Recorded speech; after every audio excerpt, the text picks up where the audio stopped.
スカイラインは日産自動車が1957年から製造・販売している乗用車だ。日産のラインナップでは唯一プリンス時代から継続して生産されている車種であり、日本を代表する名車の一つで、国内外を問わず根強い愛好家がいる。現在も続くスカイラインの歴史を初代から順にチェックしていこ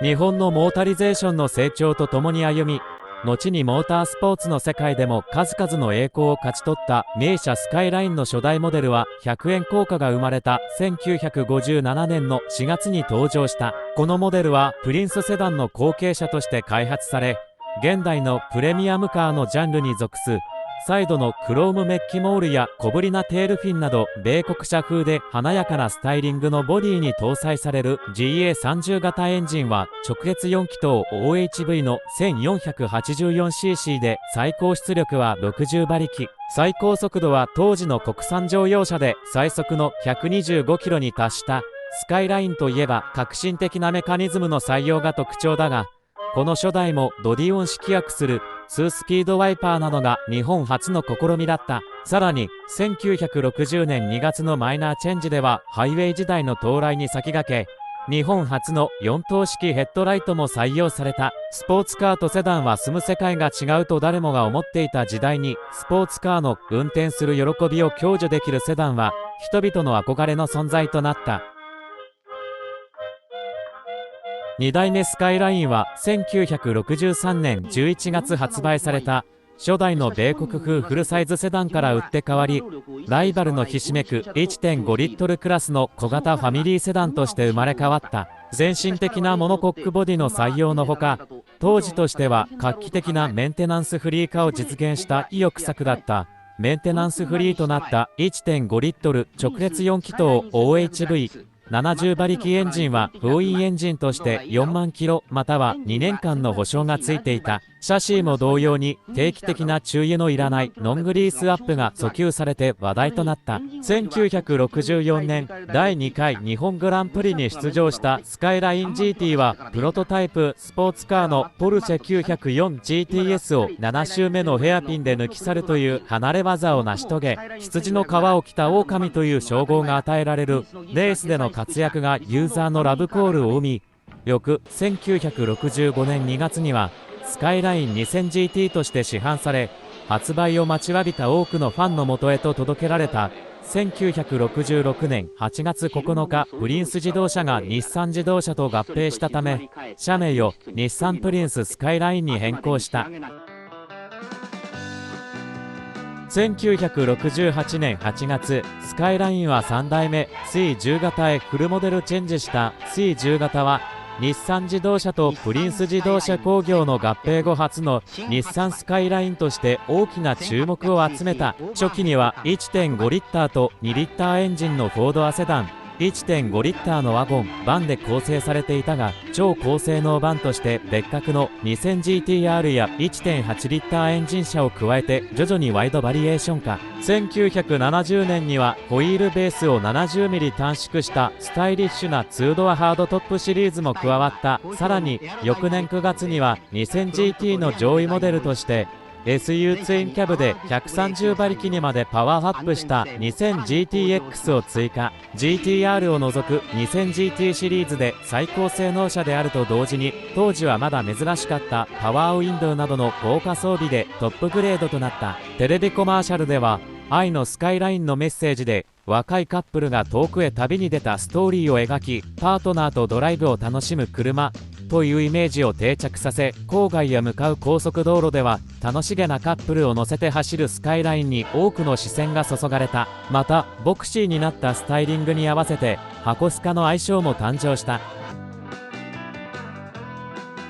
ケンとメリーのスカイラインというキャッチフレーズで大人気となった4代目スカイライン。この4代目に設定された 2000GTR はツーリングカーレースへの参加がなかったことに加え、販売期間も1973年1月からわずか4ヶ月という短期間で終了し、総数で200台足らずしか生産されなかったこともあり、今もって幻の GTR と呼ばれている。またこの後 R32 型まで GTR は設定されていない。吸気側ワイヤダクトの変更や四輪ディスクブレーキ化など仙台 GTR より進化したメカニズム面でも注目を浴びた。また通常のスカイラインシリーズとは異なるメッシュタイプのフロントグリル、ワイドタイヤを収めるためにフロント側にも追加されたオーバーフェンダー、当時としては異例のリアスポイラーも標準装備としたエクステリアも注目を浴びたが、当時でさえその姿を路上で見かけるチャンスはめったになかった。ボディカラーはシルバーとホワイト、レッドの計3色が設定されていたが、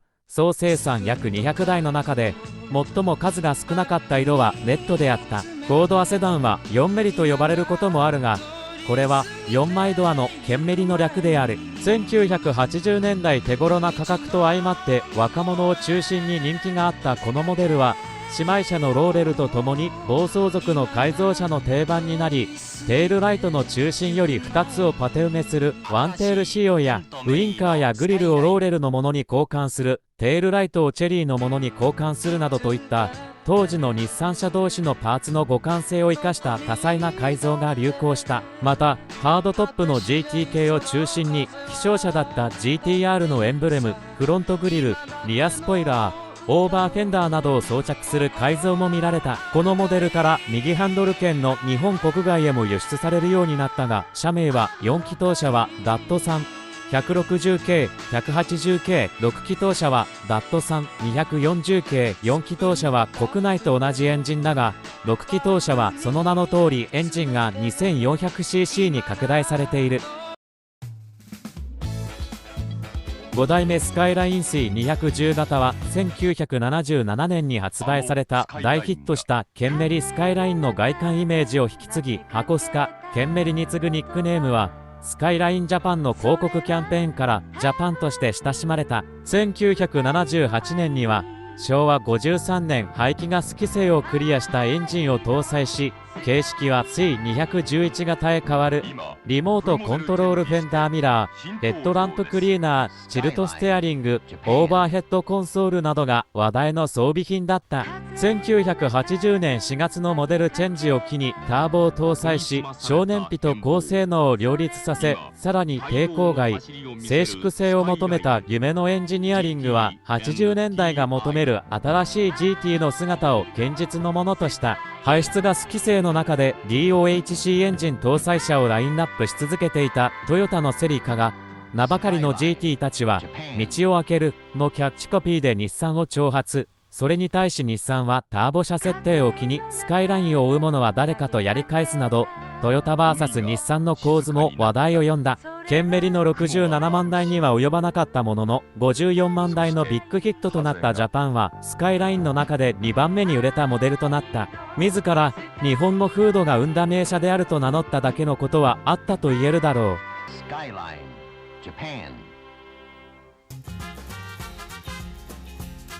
1981年発売の6代目スカイライン R30 型はイメージキャラクターに起用された俳優レーシングドライバーのポール・ニューマンにちなみ、ニューマンスカイラインの愛称で呼ばれた。仙台からの 2000GT ターボシリーズに加え、4気筒4バルブ DOHC エンジン FGA20 型搭載の 2000RS シリーズが人気を博した。1983年2月には FGA20 型エンジンをターボ化給したターボ RS を追加し、歴代最高出力の190馬力から史上最強のスカイラインのキャッチコピーもついた。同年夏のマイナーチェンジで RS 系はグリルレスの独特なフロントマスクになり、鉄仮面と呼ばれる。翌年2月、ターボ RS が205馬力仕様のターボインタークーラー RS になるなど話題に事欠かなかった。車内装備を充実させた上級仕様のターボインタークーラー RSX は8つの調整機能を持つ8ウェイ電動マルチバケットシート、パワーステアリング、パワーウィンド、カセット付きラジオなどが装備された。ちなみにテレビドラマ西部警察に登場したマシン RS1 は2000ターボ RS をベースとしており、赤塔などを除いたエアロパーツ類は当時一部ディーラーオプションとして設定されていた。1985年のフルチェンジで登場した7代目スカイライン R31 型は広告に使われたセブンスの愛称で知られた。その上級グレード車には4バルブ DOHC 機構を持つ新開発直6エンジン RB20DE 型165馬力や、そのターボ版の RB20 デッド型210馬力、横 G と速度に応じて後輪に操舵角を持たせる世界初のサスペンション、アイキャスなど数々の新技術が搭載された。カードを携帯するだけで施錠・解錠できるカードエントリーシステムも世界初で、現代のインテリジェントキーの姿として捉えられる。1986年にはファン待望の2ドアクーペボディを追加し、ツーリングカーレースでも活躍した7代目の途中から開発主幹を引き継いだ伊藤長則は、7代目でも2ドアクーペに GTR のバッジをつける予定があったことを明らかにしている。伊藤によれば、1985年6月に2ドアクーペの試作車ができたと聞いて現場を見に行ったところ、試作車には GTR のバッジがついていたという。しかしその直前の4月に行われたフォードアのジャーナリスト向けの試乗会において RB20 デッドが酷評されており、試作車も同じエンジンを搭載していたため、散々走らないと言われたエンジンを積んでおいて GTR だなんて言ったらまた酷評されるのは明白として、その場で GTR のバッジを外させた。またトルクスプリットタイプのフルタイム 4WD の投入も予定されていたが、重量増やパフォーマンスとの兼ね合い、操縦安定性や制動力などの熟成不足で時期尚早とされ見送られることとなった。8代目スカイライン R32 型は1989年5月に発売された。それから3ヶ月後の8月には実に16年ぶりの復活となった GTR が登場し、大きな話題を呼んだ。 GTR のために専用設計された 2.6 リッター直列6気筒 DOHC ツインターボエンジン RB26 デッド型は当時の国産車最強の280馬力を発生。駆動方式には FR ベースながら路面状況に応じた高度な電子制御で前後輪に自在に駆動力を配分する電子制御トルクスプリット 4WD システムアテーサ ETS を採用している。サスペンションも新開発の4輪マルチリンク方式に一新し、セダン派生型のスポーツカーとしては世界トップクラスの運動性能を実現した。この GTR は実戦でも期待通りの大活躍を見せ、1990年から1993年の全日本ツーリングカー選手権では4シーズン29戦29勝0敗という完璧な戦績を残している。同様にベルギー、スパ24時間などの海外レースでも高い評価を得た。見た目にもスポーティーな R32 型は運動性を重視した本格的スポーツセダンとして生まれ変わり、そのコンセプトと向上した走りから超感覚なる言葉を生み出した。超感覚スカイライン誕生。GTR 以外は5ナンバーサイズ枠に収まっていた R32 スカイラインの後継として1993年に登場した9代目 R33 型スカイラインは卓越した走りの本ニューグランドツーリングカーをコンセプトにボディサイズが大型化し、全てのラインナップが3ナンバーになった。エンジンは 2500cc を主体に4種類が用意され、 2000cc の RB20E はハイグレード用として採用された。1996年には大掛かりなマイナーチェンジを受け、1998年まで生産された。生活シーンでの人と車の関係をより深めることで得られる走りの楽しさ、真のグランドツーリングカーを持つことで生まれる心のゆとり。9代目が映し出すのは時代をしなやかに生きるオーナー像の投影だった。発売初期の頃は R31 型や R30 型ほどではないが、評判ともにあまり芳しくなく、R33 型が発表された途端に在庫の R32 に注文が殺到したというエピソードもある。これは大柄になったボディサイズに対する世間での低評価に加え、バブル景気の終焉を迎えたことが影響したと思われるが、 GTR の販売台数が1万6000台ほどにとどまったことは現在の中古価格高騰につながっている。 R33 型の工場試作車はニュルブルクリンクのタイムアタックで仙台 R32 型のタイムを約21秒も短縮するほど劇的に性能が進化していた。R34 型と呼ばれる10代目スカイラインは1998年5月に登場した R33 型よりもボディサイズを縮小し、フットワークに優れた運動性能を獲得しつつ、車内は R33 と遜色のない広さを実現した。1999年1月には GTR がデビュー。 V スペックは専用エアロパーツ、専用チューニングされたサスペンション、アクティブ LSD などでよりレーシーなエクステリアとスポーツ性能を手に入れた。2000年8月に登場した V スペック2は量産車として初となる NAC ダクト付きカーボン製エンジンフードやアルミ製ペダルを採用し、内外装ともにスパルタンな雰囲気を醸し出した。特別塗装色ベイサイドブルーが印象に残る著しく剛性感を向上させたボディはドライビングボディと名付けられ、誰もが体験したことのないスポーツドライブの感動を4ドアセダンで提案していた。2000年排出ガス規制の非適合車種に設定された生産猶予期限が切れることを受け、同年8月をもって GTR の生産終了を発表。同時に最終特別限定車 M スペックニル及び V スペック2ニルを設定。前車が630万円、後車が610万円であった2002年8月予定通り生産が終了し、第2世代 GTR の幕が閉じた。